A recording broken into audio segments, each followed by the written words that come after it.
What up, y'all? Welcome back to another full show episode of the Pick and Roll Podcast. Today, we're going to be having a little discussion over the trade deadline and some trades that have gone on the past week.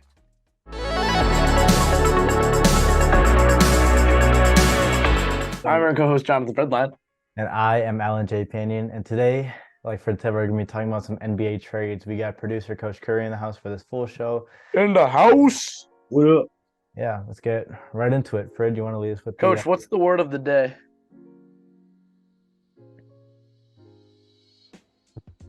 Nothing? All right, cool. So, our first trade. I was just going to say something like philosophical like he usually does, but not this time. It's okay. We don't have enough time for that. It's only an hour on the Zoom. Right, Coach be talking sometime. I'll be talking. All right, first trade. I bet all of you could have guessed the first trade, perhaps the biggest, most important trade. No, I'm not going to say it's the most important, but one that hit the headlines the most. Mhm. It was a four-team deal, including the Phoenix Suns, Brooklyn Nets, Milwaukee Bucks, and the Indiana Pacers. So the layout of this trade was Kevin Durant going to the Phoenix Suns. That's why I wore this jersey today, but guys, by the way. Very appropriate. Yes, thank you. Kevin Durant and TJ Warren to the Phoenix Suns. And the Nets received Mikal Bridges, Cameron Johnson, Allen, your boy, and a whole lot of picks. Just a whole lot of picks. And then the Bucks received Jay Crowder. We'll talk about that. And then the Pacers got George Hill, Serge Ibaka, and Jordan Norwa. Nwora. Norwa. That's my guy. Yeah. All right. And some picks. All right. Yeah. All right, Coach. We'll start with you. What are your initial reactions to this trade? Well, I think the easiest thing to look at is the Kevin Durant aspect of the trade. Obviously, that's a huge boost for Phoenix to get Kevin Durant, especially because they lost Mikal Bridges and Cam Johnson. Jay Crowder. Jay Crowder, but they weren't playing Jay Crowder. But they still have some depth, even after that. So I think it was a good trade, but it wasn't just good for the Suns. The most underrated aspect of this is, to me, what the Pacers got. I mean, because people also are acknowledging Jay Crowder to the Bucks. He shores up one or two of their, I guess, not necessarily needs, but I guess he was like a pie in the sky type of a type of player for them, and they got him. So he definitely, gives them a little more of the edge, I think, in the East. But I think the Pacers actually got a good little haul. George Hill, Serge Ibaka. Pacers are having a surprisingly decent year. And nobody, I think, really expected it. And I think these guys, these veterans in the locker room who can still produce on the court, can add a little to that. And you never know, they can make a push and be a playoff team. I'm not saying they're going to win the East, but they could definitely be a playoff team. And who knows what they could do once you get there. But again, obviously, Kevin Durant, that was a huge surprise that he would get moved. But after Kyrie left, maybe they considered, kind of blowing it up. So we'll see how that works out. Yeah. Yeah, the KD piece, just adding. It's I was listening to a podcast the other day. It's just like him, Chris Paul, Devin Booker, and DeAndre Ayton, that big four. It's just like almost a perfect fit together, because you got two kind of like really good scorers who don't like always need the ball or don't need the ball in their hands, so they can get to their spots and hit shots efficiently. You got a pick and roll guy who's also a pretty decent rim protector, and DeAndre Ayton, and then you got Chris Paul, the point guard, who's an excellent facilitator, pretty good defender, and it just all like fit together. You can even like when you fill out that fourth spot, whether it's Torrey Craig or TJ Warren, it all fits together. So in that sense, yes, it's a very good trade for the Suns. And with the Nets, they do get two semi-young players in Cam Johnson and Mikal Bridges, and they get a ton of first-round picks from the Suns and like 5 first-round picks from the Bucks. Yeah. So I think that. And if they were just trying to get rid of Kevin Durant, I think what they got from him was a pretty good haul in that sense. So yeah. Where do you guys see the Nets What do you guys see them doing this year? This I back half? honestly think. Well, I think because they have decent positioning. Decent. They're not great. I think they're fourth or fifth right now, kind of I'll middling check. Yeah, in that they're fifth. in that regard. Yeah, so they're fifth right now. But I think they got, and it's not just from this trade, but they also from a couple of the other trades. Obviously, they picked up something and we'll talk about this a little later, the Kyrie trade. So picking up a guy like Spencer Dinwiddie, who's a veteran, he's been to Brooklyn before. I think he played for Jacques Vaughn. I want to say, I could be wrong, but been to Brooklyn before. He's a scorer. He's not usually like a superstar type of scorer. He's a guy who can handle the ball. He can score.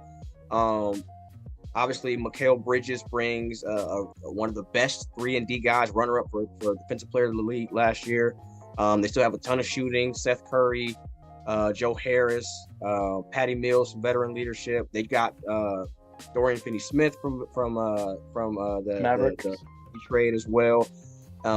They still have Ben Simmons, and who I think he gave a quote saying that now he's going to be able to kind of just focus on getting back to basketball without the other distractions looming over the team, which I think is an underrated aspect of getting rid of KD and Kyrie as well. And then Nick Claxton has a big surprise this year. I think they're going to be fine.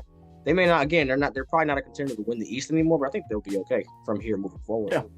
They got a good mix of veteran leadership, which every team needs, and they're young too. And they're pretty deep, I would say. I think they got some good depth, especially on that wing. Yeah. Looking at the roster top to bottom, if I was like a star free agent, like that Brooklyn Nets roster is one of the most complete in the league. You got tons of shooting with Joe Harris and Seth Curry, and even with Dorian Finney-Smith and Spencer Dinwiddie and Mikal, Cam. All of those guys are great 3-point shooters. And they can play both sides of the ball too. They're all excellent defenders. So it's just that's such a good roster without a star player. But if I was a free agent, I would want to be one of my top destinations for sure.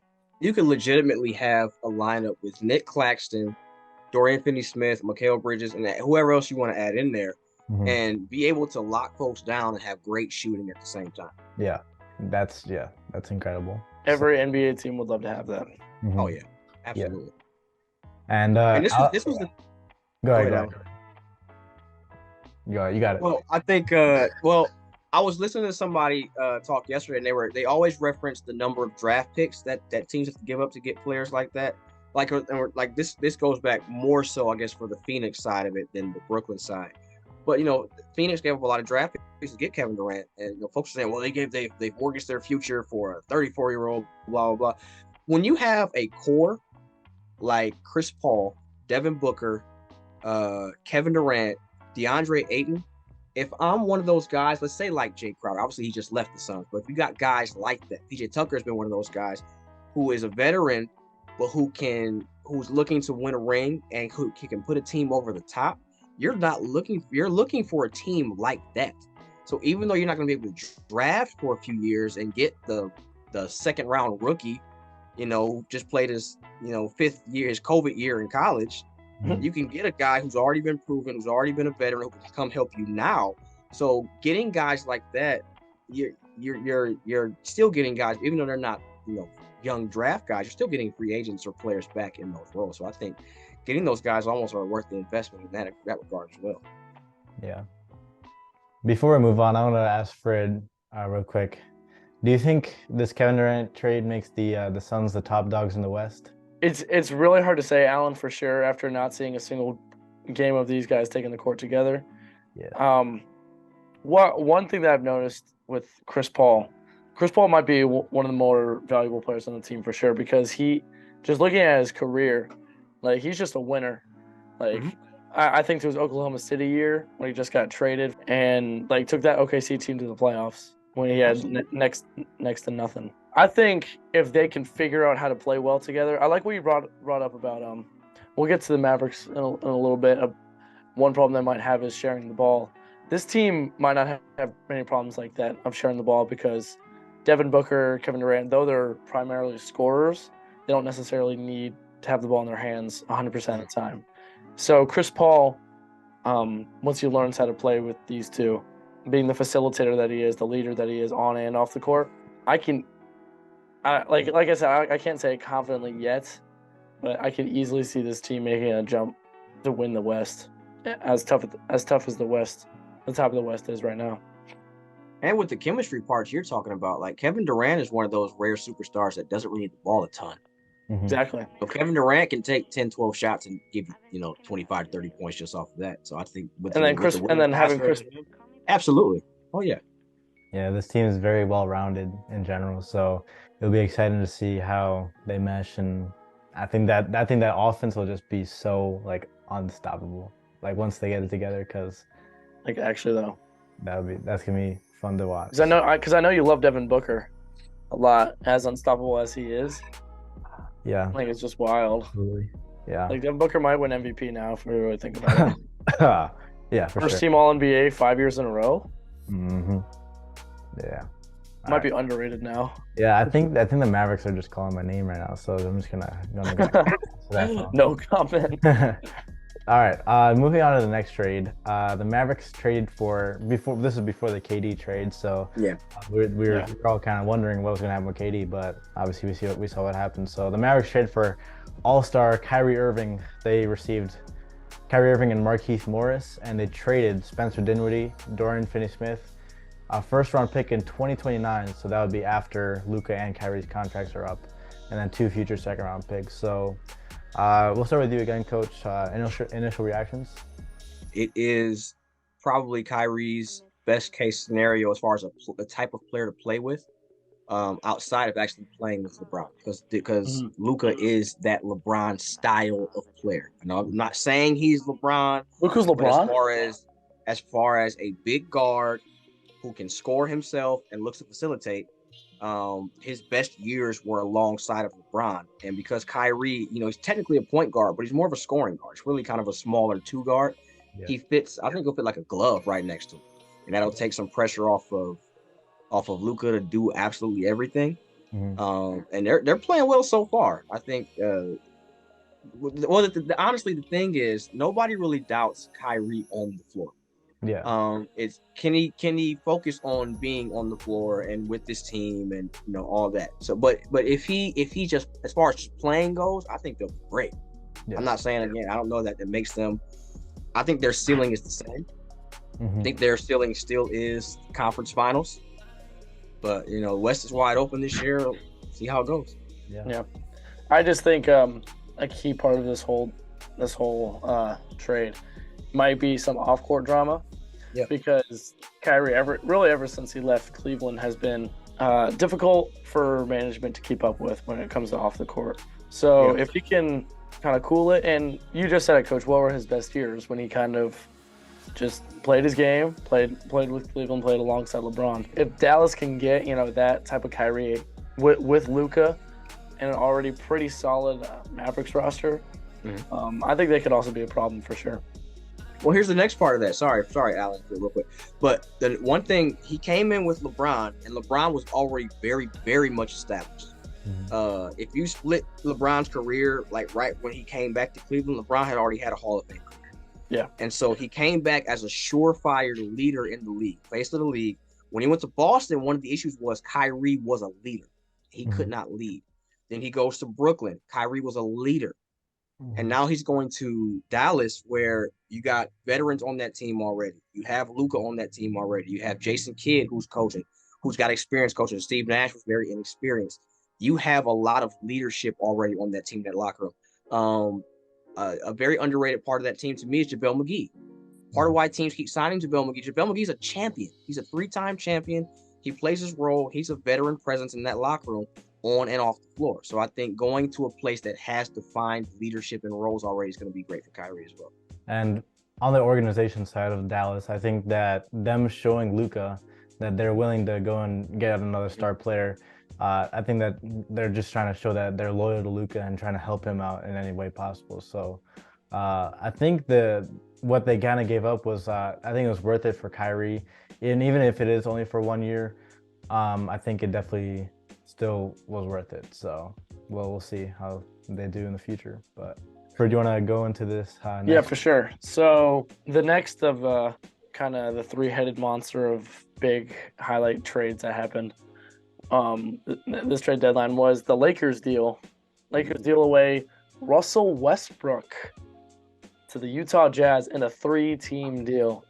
I think we can all agree now that it's all said and done that the Russell Westbrook experiment didn't really go as well as the Lakers wanted it to, or the league for that matter. Everyone was excited for that trio with LeBron and AD, but what's done is done. Yeah. So Westbrook is now in Utah with Juan. I never know how to say. I always say JTA, Toscano Anderson. Yeah.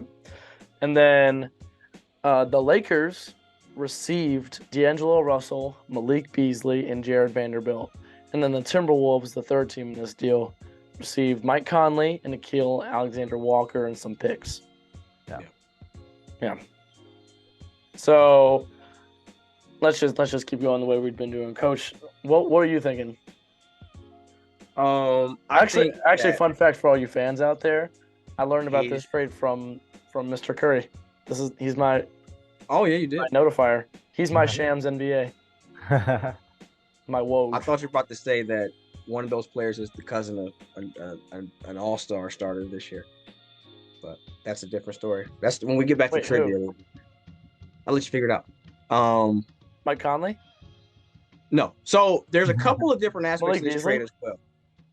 Don't hurt yourself, Fred. So the Lakers portion of it, and you give up Russ, who was kind of an issue on the court, I guess, more so. I don't necessarily love all the reports off the court. I don't think you can believe everything. Every time a report comes out about him negatively, all these players and all these coaches come back and say, this ain't true. Russ is amazing, best teammate ever, all that kind of stuff. So, but at least on the court, you got rid of Russ, whose contract was looming and whose attitude kind of didn't really seem like it was meshing with what the team was trying to do. Got rid of Pat Bev, who I don't think performed on the court the way they thought. I know a lot of folks were ticked off about his antics, like specifically in the Boston game with the camera. Then you got a couple guys, Juan Toscano, who's just a young guy, probably was more filler than anything. But you got back shooting. D'Angelo Russell is a shooter. Mm-hmm. He can handle the ball and create. When LeBron's out there and when he's not, he's been a great spot up shooter last couple of years. Obviously in Minnesota didn't work out with their, big three or big four this year, however you want to say that. So I think they got a good guy there. Malik Beasley, one of the better 3-and-D guys in the league. He's, I think, third in the last few years in threes and made threes. So you couldn't get, obviously you're not getting guys like Steph Curry. You didn't get Buddy Hield this year. You got the next best guy for that. And then Jared Vanderbilt, he was the one kind of, he was the one question mark as far as for me how his role would kind of work on the team. But watching last night was the Warriors Lakers game. He was huge in that game. He brought a ton of energy, and so I thought I'm excited for how they're going to look going forward. I'm excited for Mike Conley to get back with Rudy Gobert, and I'll let you guys take it from there. I know I'll be talking. I want to talk for a while now. I've been like a kind of quiet supporter of Jared Vanderbilt in Minnesota, just because I think he's one of the most versatile defenders in the league. Just he kind of reminds me of Jaren Jackson Jr. in a sense, but obviously not as good as like blocking shots. But I think he's a better perimeter defender. He's about equal in shooting. And I think that he just is going to fit perfectly alongside Anthony Davis. Anthony Davis is a dominant post scorer, dominant defender, and Jared Vanderbilt's another guy. If they have to rotate and down, he can still go. He can still protect the rim, guard the perimeter decently well, spread the floor. So I think that I think that's just going to be a really good piece alongside LeBron, D'Angelo Russell, as they just got another good shooter. So I think that he's going to be one of the bigger parts of this trade. So. Yeah. There's another 4-team deal where the Lakers traded Thomas Bryant to the Nuggets. They received Thomas. Right here. They received from the Orlando Magic Mo Bamba, Davon Reed, and a second-round pick. The Magic received Patrick Beverley from the Lakers, a second-round pick from Denver, and cash considerations. And the Clippers received Bones Highland. Boney. So the Clippers really just didn't give up that much at all for anything, kind of. They kind of just got Bones Highland for free. For a bag of chips. And you guys had a visceral reaction to Thomas Bryant not being in LA anymore. So you guys want to? Oh, I was joking. I just liked Thomas in LA. Oh, okay. But yeah, I did too. I kind of felt bad for him because like that was the one trade I saw that confused me because he was the one player on the Lakers this year that you looked at and said, man, he's a lot better than we thought he was. Mhm. But apparently, once AD came back, he didn't like his role, which is then weird because you didn't necessarily love your role. He had an inconsistent role as the backup center, but then you go to a team who has a center who does everything.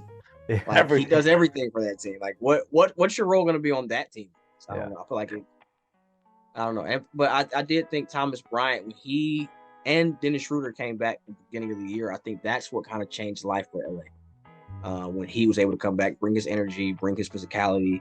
He was scoring. He's knocked down some threes this year. It's just sad to see him go, a player that plays as hard as he does. Yeah, and I guess we'll get to it now, but we talked off camera about the Clippers and how they've been making a few subtle moves in this trade deadline. They received Bones Highland. In another trade, they received Eric Gordon.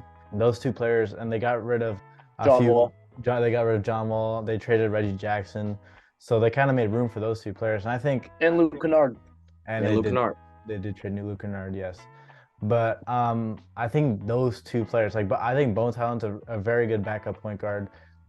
He's not averaging anything crazy. I think he's averaging around 11 points a game. But I think his length, even though he's only 6'3", his length, his wingspan is impressive and good for the defensive end. And he can shoot a little bit. And Eric Gordon, obviously a knockdown shooter, another good scorer to come off the bench. So the Clippers, I don't think they didn't do anything drastic, but I think those moves do help them go in the right direction. But yeah, so nothing. I didn't like them giving up Luke Kennard. Yeah, that's the one thing I was like, I think he's a better a better pure shooter than Eric Gordon, but I think Eric Gordon's a better pure scorer in my opinion. Yeah, probably. That's a great pickup for the Grizzlies though. Yeah, for sure. Oh yeah. Right when I saw it, that's exactly what I thought. But it was funny. I was actually laughing at this. John Wall was just trashing the Rockets the other day. And now he's right back. And now he's just back with them. So it's just like, oh man, that. So it's awkward. It's a little bit awkward. Good gracious, these guys suck. Goodness. But yeah, there weren't a lot of other than those big three trades, there weren't a lot of little subtle moves. Yeah. We could talk a little about GP2. GP2 back to maybe not. Oh, maybe right. Because he didn't pass the physical. Yeah. Well, now you gotta say it now. You can't just. Yeah. Yeah. Gary Payton II, from the Portland Trailblazers after spending exactly one half of a year in Portland, could potentially be back in the Bay Area, in a 4-team trade, with the Pistons. The Pistons received James Wiseman from the Warriors, and then Saddiq Bey, kind of a little juggernaut in Detroit, got dealt away to Atlanta, and the Trailblazers received Kevin Knox and 5 future second-round picks. 5. Let's see if those 5 picks do anything. Yeah. Yeah. You never do know. But the one thing with this trade is that because Gary Payton II had not passed his physical for his core injury, they might get rescinded. So this trade might not even happen at all. So we'll have to see how that plays out. But we'll keep our ear to the ground. But I'm surprised to see the Warriors moving off James Wiseman already. I mean, obviously GP2 is a great defender, but I thought I would think they would want to develop Wiseman more to be like a more starting center kind of spot. But I think it was a money move too, as much as he obviously hasn't worked out this year the way they thought he would, but I think it's to save them some money as well. He's scheduled to make a certain amount of money next year. Yeah. And Gary Payton makes less, and the amount of money they're going to be paying him is going to put them over into the luxury tax. So just by getting him off, and they're not really losing much on the floor, it's going to save them a ton of money. Yeah. Yeah. How about the Blazers making some underrated pickups? Gave up Josh. Yeah, you're right. Picked up Cam Reddish, who I hope finally gets some consistent playing time. Hopefully he gets back in the form on a team of solid 3-and-D guy, a really good shooter when he's able to get rotation minutes. And Matisse Thybulle. And Matisse Thybulle was a really good perimeter defender. Very good. Teams like that, you can't go wrong with a guy who can lock down teams that can score like the Blazers. They got scorers. And my man Ryan Arcidiacono. Yes. That's my guy. Remember that dude Chicago Bulls favorite from a few years ago. I remember that dude back in Villanova. Yeah. Really? That's my man. Yeah. In the same trade, there was a 4-team trade. The 76ers received Jalen McDaniels, who's like a 6'10" forward, who can shoot a little bit, but is more of a defensive player. The Hornet is another piece was the Hornets. They got Sri Mikhailuk and a few second-round picks. And then the Knicks received Josh Hart from the Trailblazers. And that trade they had a lot of pieces, but I don't think it's going to be too impactful on anything. I think the Blazers did need a lot more perimeter defense, but Josh Hart should fit well with New York. All right, so that just about does it for the NBA trades. We had a lively discussion about a lot of the big three. We kind of defined it as that, but then a bunch of other three-headed monster. Trades. Yeah. So, you guys got anything to say? Coach, you got a word of the day?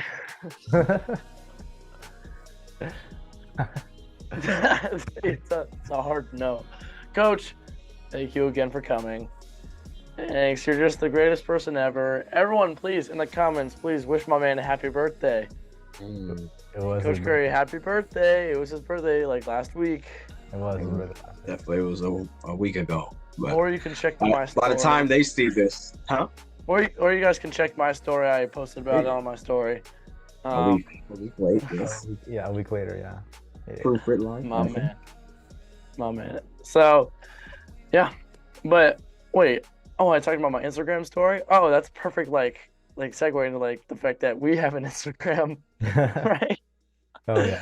Our podcast has an Instagram account at the Pick and Roll Podcast